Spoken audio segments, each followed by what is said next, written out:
Hey everybody, welcome back to Star Wars Minute. It's the daily podcast where we analyze, scrutinize, and celebrate the Star Wars movies 1 minute at a time. I'm Pete the Retailer from PeteTheRetailer.com.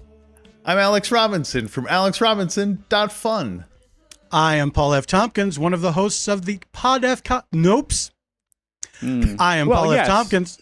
Well, but the first part is right. Yes. I am Paul F. Tompkins, one of the hosts of the Stay F. Homekins podcast. Yes, thank you for coming out of your homekins to join us for talking about Star Wars, Paul. Well, of course, I am just off the coast of Catalina. I appreciate you guys inviting me back on the show. I tried to make it a working vacation. Sure. Yeah. Well, you know, you've been riding out the pandemic on your yacht. I've been here for a long time. What's it like there? Yeah, comes and goes. We have something called low-key charms now. That's the. I feel like I've made that. That's my constant watermark for how society is going.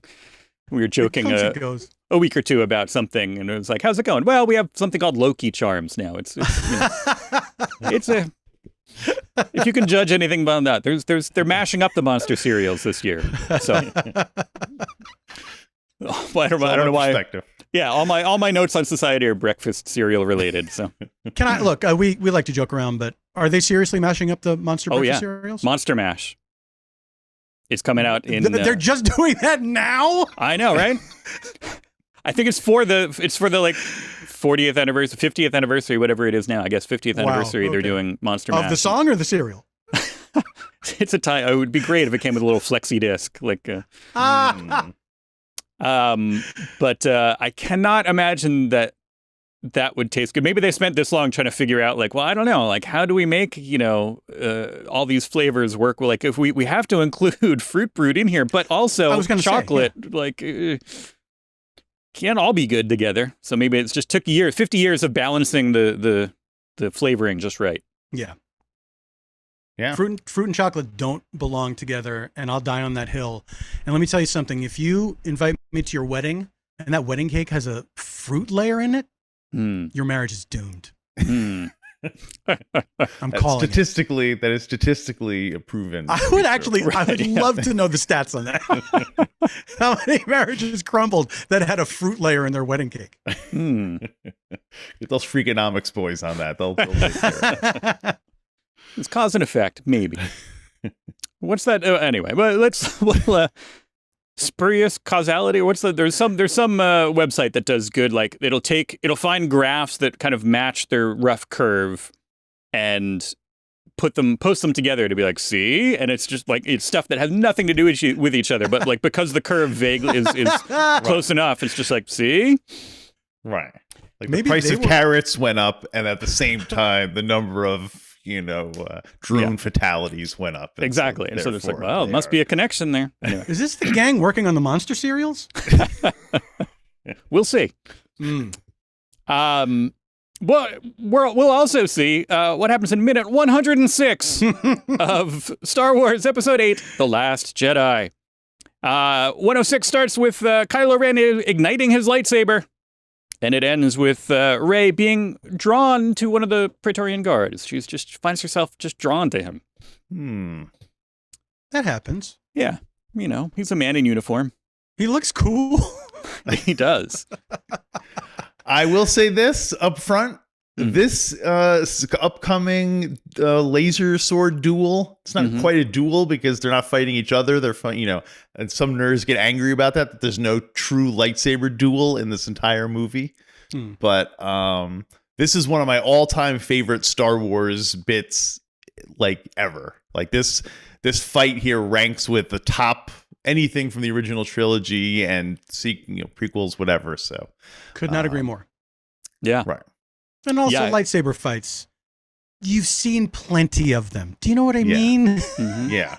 If you miss one, is it really going to make that much of a difference? We got to see what the latest moves are so that when it'll refreshes the whole cosplayer scene. Everyone has all new things to do. I know, but it's like, but you can I still know. have that without the duel. You know what I mean? Yeah. Look, after you see an asthmatic robot wielding 4 lightsabers, Yeah, where are you going to go from there? Right? Yeah.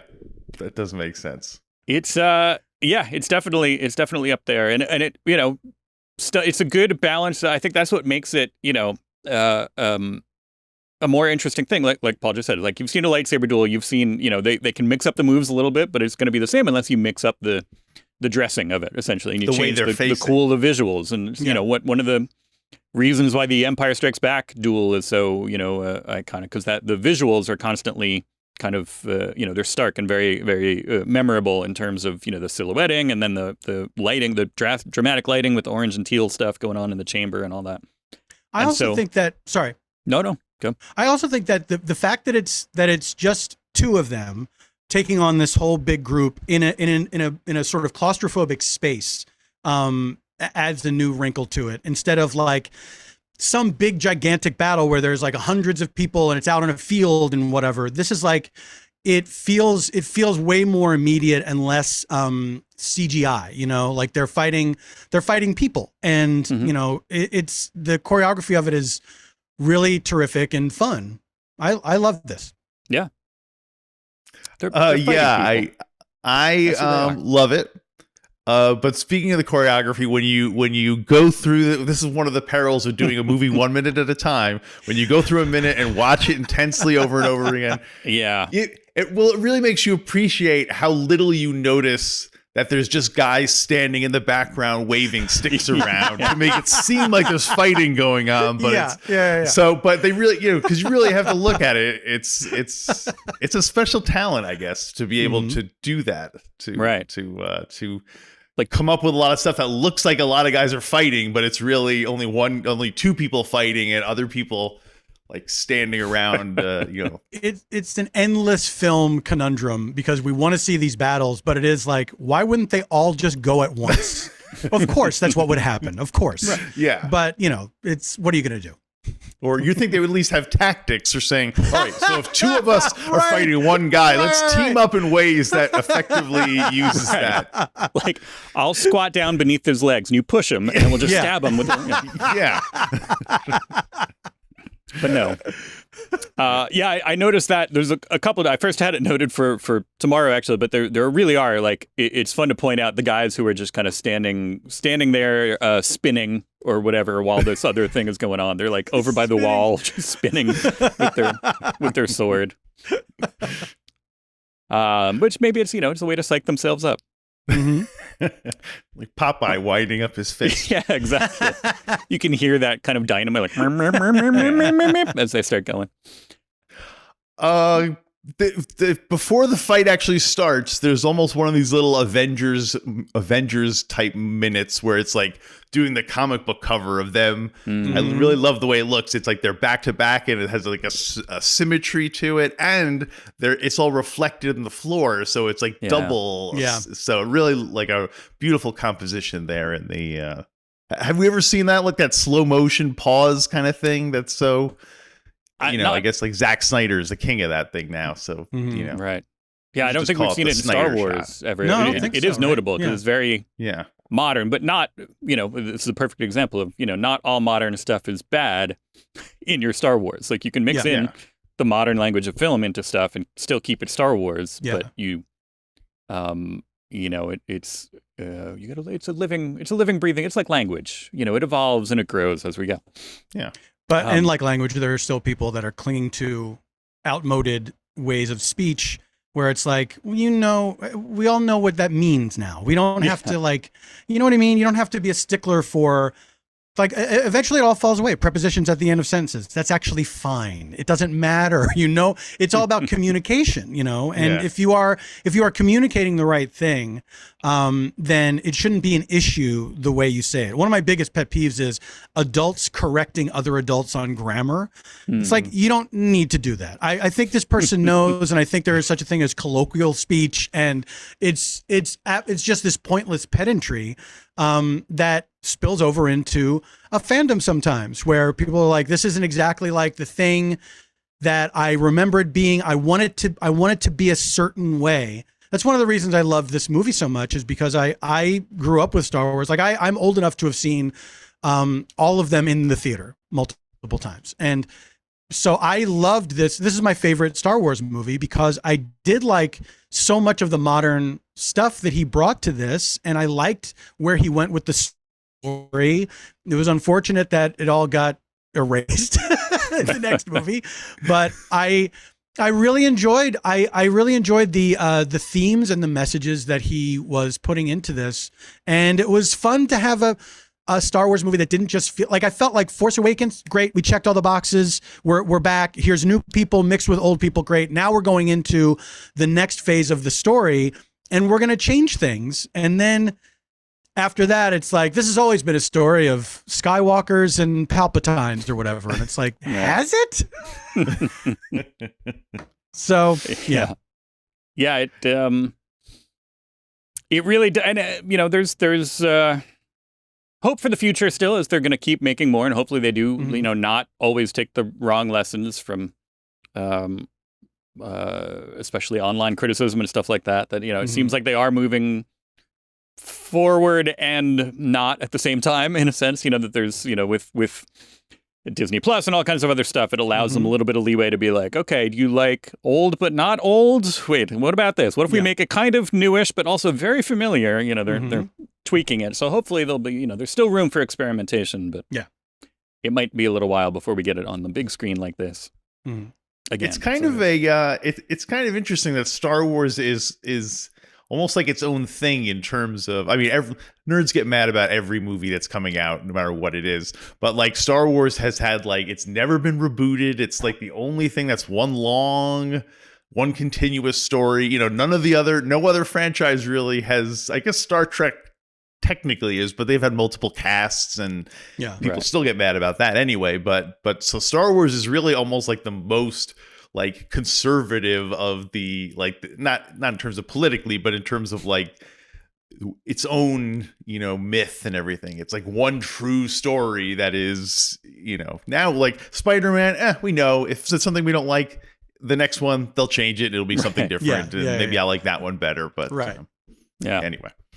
Yeah. Compare and contrast with, we spent some time last summer watching a bunch of the James Bond movies, and it's like, there's no kind of deference paid to continuity at all, but it's just like, you get it though. Yeah, it's James Bond. He's doing a thing. Like what? Yeah. Like we don't need, we don't have to be weighed down by all this lore and what's canon. But and no one gets mad about James Bond.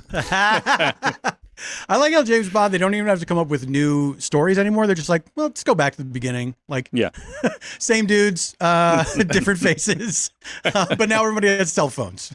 Yeah. Well, I like that. That's kind of more honest. That's the Absolutely. Same way, like the same way they're always going to redo Batman. You're always going to see his origin again, and you know, it's in Spider-Man too. Like if Spider-Man 2. Yeah, wrong show.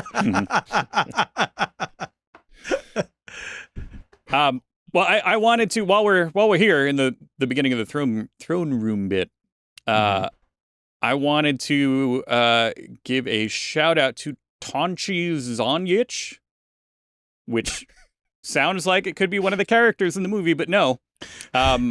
He is an illustrator who did a lot of the conceptual designs for this and some of the stuff for Solo and all that. I was not aware of his work until recently, and I like it a lot. He's done some, looks like he's done some kind of Hellboy spin-off comics and stuff like that. It has a very kind of interesting style. Red and black, that's his color scheme. Yeah, and that these if you look at the concept art for these, it's almost direct, like straight from the page to, they're like, oh yeah, great, and then just kind of made these Praetorian guards straight out of his his work. So it's really cool looking. That's cool. Good work, Paunchy. I have some in-universe factoids about the Praetorian armor. Oh, not about Tonchi's Onyets. Not about.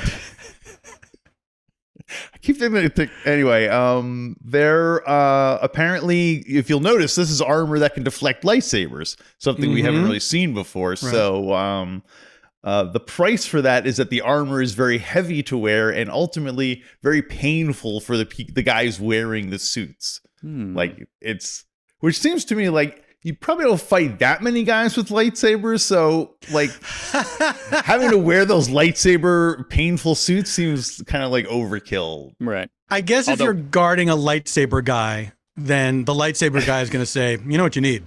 You absolutely have to have lightsaber repelling armor. Right. It's probably not going to come up, but you do have to wear it every single day and stand behind me all day long. I never leave this room, by the way. Right. You can't just stand right outside the door, one of you, with one of these suits. No, I have 12 of you inside. I need a dozen dudes behind me, a couple on the sides. I'm a weird circus freak. Look, if you're in the room, you have to be wearing lightsaber-proof armor. It's safety regulations. Come on. But now, so Alex, it's in universe that it's painful for the guys, not on set. Well, probably both. Yeah. Probably both. Yes. If Matt Gorley is to be believed, yes, they are uncomfortable to wear in real life. Yeah. Not that he's one of these, but the stormtrooper costumes. Yeah. These are probably even worse. So, but was he wearing? They do have to do a lot more stunt work, so maybe they are more. In flexible. Real life, they're probably more flexible and lighter than the stormtrooper costumes. Has Matt worn the like regulation stormtrooper armor, or just stuff that's available to consumers? It's it's like the prosumer stormtrooper armor.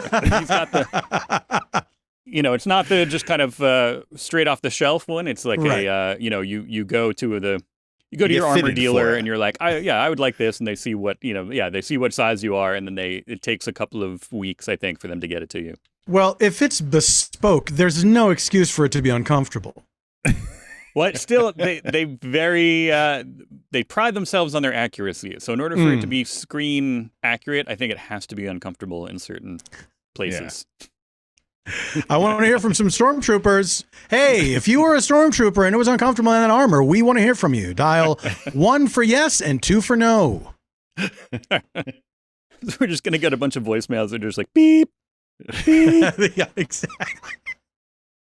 I guess that was a stormtrooper. One other thing from the I mean, we'll keep coming back to the throne room the whole week, but I do also like the kind of sparks and damage to the floor that are happening. Yes. Which, is not a new thing. Remember the wall was on fire when Obi-Wan and Darth Vader fought on the Death Star, but nice to see it actually having an effect on the surroundings. Yeah. Even when it's not, dramatically appropriate. Like, oh, yeah, I cut a hose, therefore there's a coolant leak or something like that. But it's just from the swinging around and stuff. Every once in a while, there's going to be a ding or a spark, and it's cool.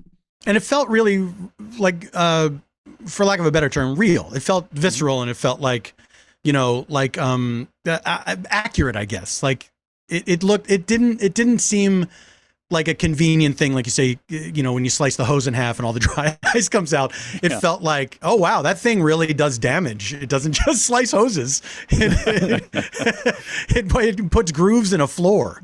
Yeah. It can cut a tin can in half and then go back and cut a tomato. There is one part where Kylo Ren just kind of as a sort of post killing someone flourish, just kind of like stabs into the floor and like sparks shoot up. But it seems like if you're already outnumbered like 2 to 8 guys or whatever, like that really shows you his confidence that he's taking time to just hit the floor just for drama rather than going to immediately go fight another guy. It's sort of like, who is watching, right? I guess some of the guards are watching. Yeah. And Rey, maybe he's trying to impress Rey. Maybe he's like, on the cool moves. Yeah. On the off chance that she's glancing over there. He keeps he's like, great, check it out, watch. Does that look cool? That look cool, Ray, right? Are you watching me? Are you watching me? Well, so should we switch over to our friends DJ and the Bear? DJ Finn and Rose? Yes. Yeah, we get we get a brief shot between the two of everybody in a spaceship. Right? Mm-hmm. We go from throne room to spaceship, and it's a very brief segment in the spaceship of basically just Poe saying like, "Go fast," and she's like, "Yes, sir, I'm going fast." And it's like, Yeah. that once again, Poe, he's still learning. He's not the best leader because, like, I think going up to somebody and being like, "Drive fast" when you're trying to escape is probably not. Although I think of the You Only Move Twice, the Simpsons episode where Homer's, goes into his management position and he goes in, he's like, "Hey, you guys, think you guys could work any faster?" And they're like, "Oh, sure thing." And they just pick it up a little bit. And he's like, that's his management technique. And so maybe Poe is just kind of like, if I tell her full speed, she might just be going fast, but we might want to have some safety or something. So she might not be going full speed yet. A lot of people are afraid to go full speed. They think it's unsafe, but we're in space. It's fine. But the woman that he's yelling at here, Alex, did you have information on this pilot? No, let's have it. This is exciting. This pilot's name is, the character's name is Pamich Nero Good. Huh? Is there a hyphen in there, I assume? No. Oh. Well, there should be, perhaps, because there was some disagreements over what her name was. She was originally listed as Ensign Good. Yeah. And then at one point, one other source, I think, just listed it as Pamich Nero. And then eventually they just resolved that into like, oh, yeah, her name is Pamich Nero Good. So it's possible that she married, Mr. or Mrs. Good and became Pamich Nero Good. Between these listings. Yes, yeah. After the card game came out, she was like, oh, that's my maiden name. Forgive me if you guys have talked about this, and forgive me double if we have talked about this before. But everyone you see on screen in a Star Wars movie, even though it may not be in the credits, has a name. Is that correct? 90% or more. It seems to be that way. Let's say the 94. examples are noteworthy. 94. Let's put it that way. Like when someone shows, there was a guy has a line in the movie, and still as of this writing, unidentified pilot. So, wow, that's wild. It seems like someone like bought the domain name and they're like, "Hey, do you want to be named after? Do you want this character named after you? Give us a call." This is the new name a star after someone. Right. Yeah. But yes, Pamich Nero Good, played by Crystal Clark. This is her second appearance. She was in The Force Awakens as Pamich Nero Good. She reprised her role. She did. Two-picture deal. Yeah. And apparently now that's an agent. It was the result of like an open casting call. There was tens of thousands of people like, "Hey, you want to be in the new Star Wars?" And I can imagine going through that and being like, and like making it through every round, and then being like, "Great, you're Pamich Nero Good, and you're gonna have one line in like where somebody Poe yells at you," and it's like, "Oh, okay," like, sure, yeah. I mean, it would be like mild disappointment, but then also like, oh, cool, like, all right, like I would totally go for that. For sure. Yeah. I mean, I would absolutely be, I would be an alien. I would be in armor, whatever, just to do that. But then I'm of two minds about this because I'm a working performer. And if I were to get an audition for something, that would be great. I feel weird about just taking a little, 1/2 a second cameo as a thing in the background, because that would mean so much. There are people that would never get the chance to do that if I got to do that. There are some examples I could think of in a movie that is to come later, where I think that is poor form.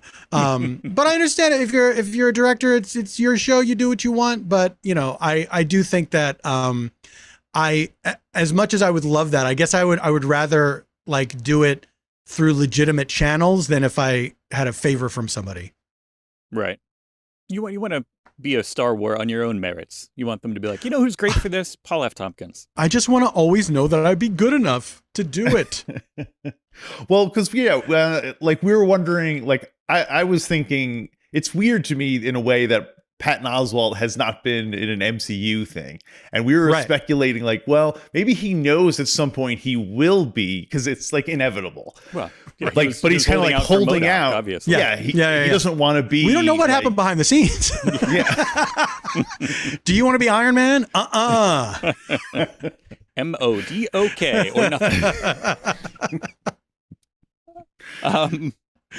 Yeah, it's a tough. I can see that being like, you know, it's almost like you're as they presumably keep making more of these, there will be more. You know, it'll be less exclusive to kind of get a part like a more substantial part, I would assume, as they keep going on and on. So like, you know, they're gonna run out of people. Well, it's like Law and Order. Every new actor in New York City has been on Law and Order. Okay, now let me tell you something. I lived in New York for a year. I did not even get an audition for a Law and Order. It made me feel like a failure. Oh no. And another thing is, when I was watching The Mandalorian, all these comedians turning up on this, like, when did this happen? I didn't see these in the breakdowns.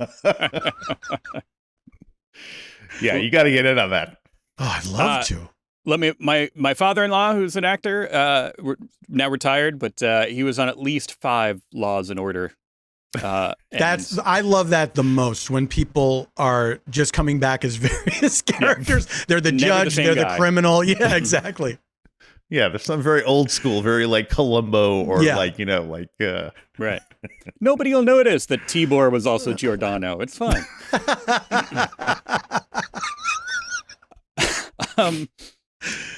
But yeah, now we get to the Finn and Rose and DJ arc.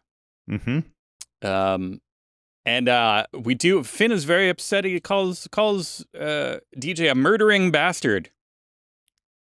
Have we heard bastard before on Star Wars?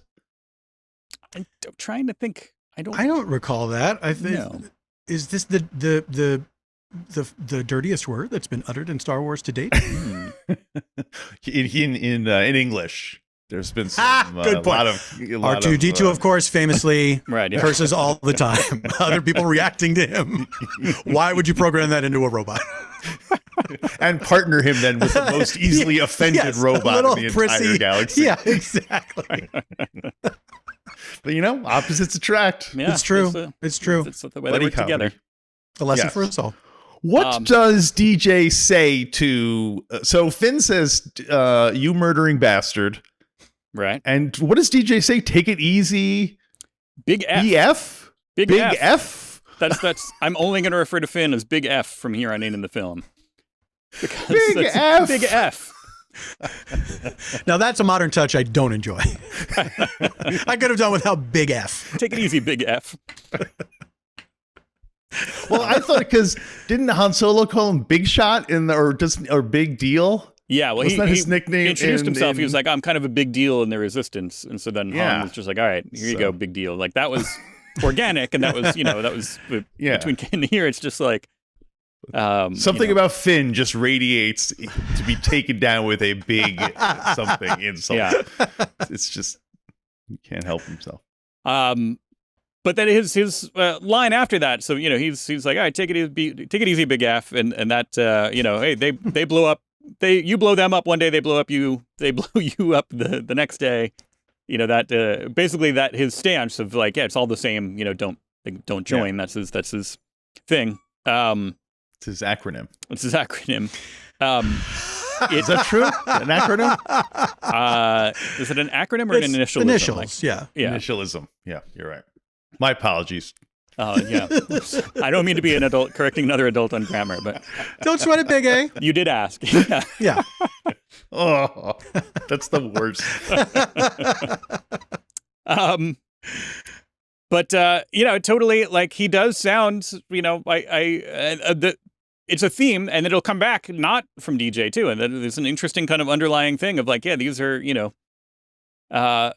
Star Wars, and not everybody's not always going to be on the right side, even though they're on the right side. You know, things are going to get kind of dirty, which is a stark contrast from the original, famously the original Star Wars being very much kind of like, okay, good guys, bad guys. Yeah. It's very much, I like one of the things I liked about this movie is it explores more how the stuff that's going on between the Empire and the Rebellion affects regular people. And I love that DJ's, it's not a noble stance, but it is an understandable stance in this crazy world where there's constantly these fights going on between these two groups, and it affects all these other people that have nothing to do with either side. Like they have nothing whatsoever to do with it. It's like this weird, almost tribal, disagreement that's been going on for however long. And then there's the rest of the galaxy was just like, what the what's happening? And the fact that it's really only like one family that this is causing all of these problems. Exactly. And then it's like, fireworks again? What happened? I don't know. Somebody threw somebody else down a shaft. However, I would say this to DJ. If one side is constantly building planet-killing devices, I think it's easier to pick a side. True. Although we don't. Have I said this on air? I don't know, because I might have. No, I might have. Both sides are to blame. I might have wanted to keep this. Very fine people on both sides. Yeah.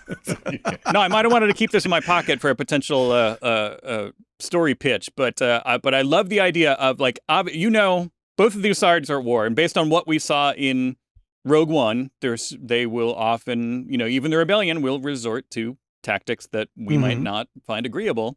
And given that in Rogue One, they get the plans for the Death Star, I find it hard to believe that the rebellion / New Republic did not build their own Death Star in secret during the scope of the original trilogy. They have the plans. They have the, wherewithal eventually. I think during the rebellion phase, because where would they get the money for it? Like, where would they get the credits? Right. Yeah, I mean, come on. How are we going to pay for it? Don't grow on trees. This is a multi-billion credit operation. That's the story to be told, I guess. Where are they going to get the money from if it's during the rebellion era? Otherwise, then immediately post Return of the Jedi, I can't see why they wouldn't totally. build a New Republic Death Star.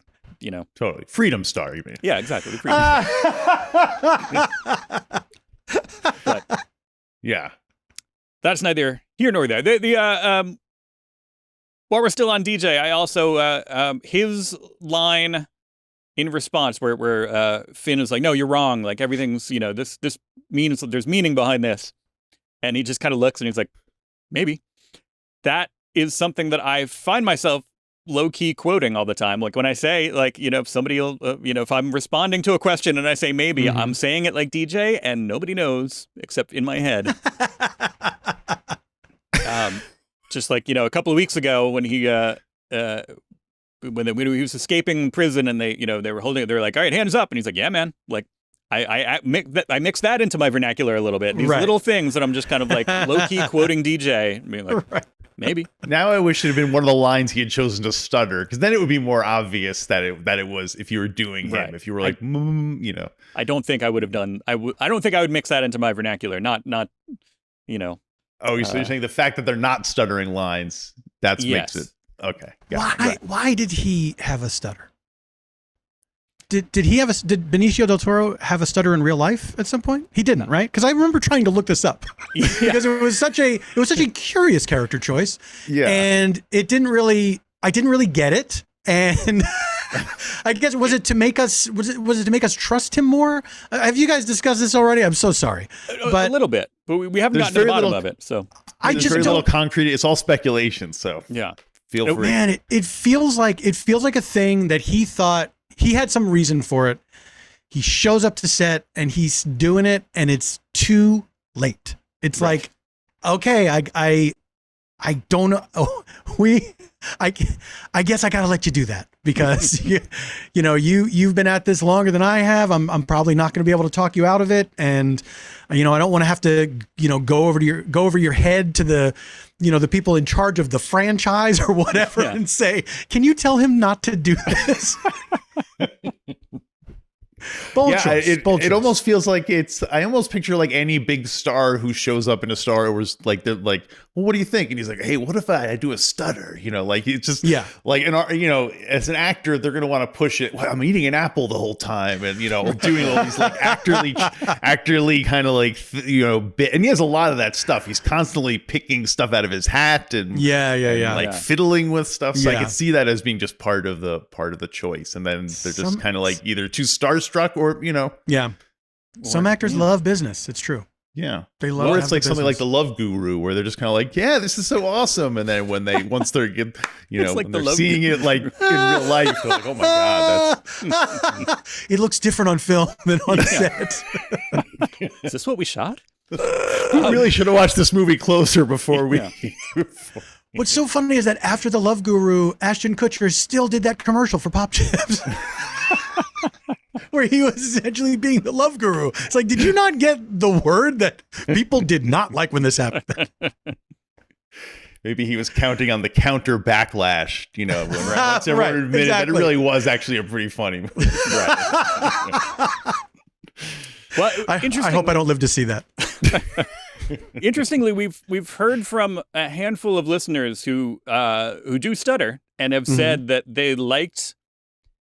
While they don't necessarily find his performance realistic, because it is very much more of like an affectation, almost like a tick, than an actual stutter, but they did find his essentially the representation where like he's not an idiot bumbling character. He's not a comedic character. He's smart. He's shrewd. Yeah, it's not played for laughs. It's just like because it's he's just distracting. It is distracting, and it is. I understand maybe the thought process behind it, where it's just like, oh, he's this master code breaker who's got so much math going on inside of his head, basically, that it's like, it's hard for him to get words out. And that seems to be accurate to essentially how the process works from what we've heard, but also like, it's not, I think the execution is not quite there for me. But I'm glad to hear that. I'm glad to hear that.